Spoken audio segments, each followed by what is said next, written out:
Khusus tentang persoalan Aceh.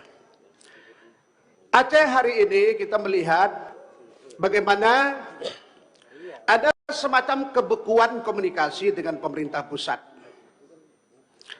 Akhir-akhir ini di Aceh sudah melakukan konsolidasi,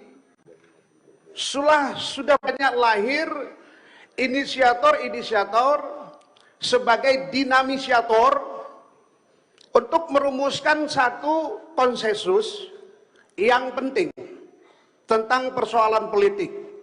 Hari ini teman-teman kita dari mantan Gerakan Aceh Merdeka sudah melakukan duduk bersama untuk melahirkan sebuah konsensus yang sangat dinamis.